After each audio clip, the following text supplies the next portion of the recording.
విజయనగరం జిల్లా మెంటాడ మండలం కైలం చల్లపేట గ్రామాల మధ్య 16 మంది స్కూల్ పిల్లలను గజపతి నగరం తీసుకువస్తున్న వ్యాను ఎదురుగా వస్తున్న నాటు బండ్లను తప్పించే క్రమంలో బోల్తా పడింది.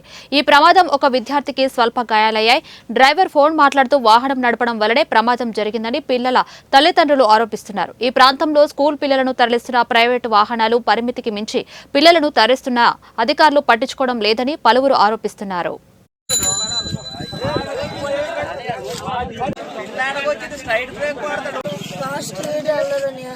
స్లోగా వెళ్ళాడు, ఎదురు బండి ఉన్నదంటే సైడ్కి వాళ్ళది వెళ్ళిపోద్దాం.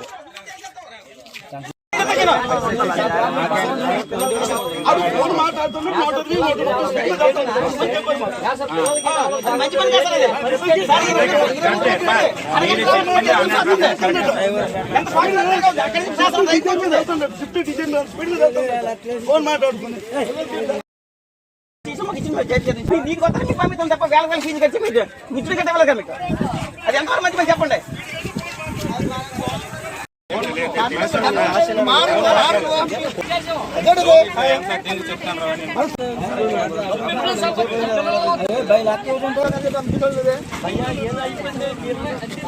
బయట అప్సెట్ లో ఉన్నాం.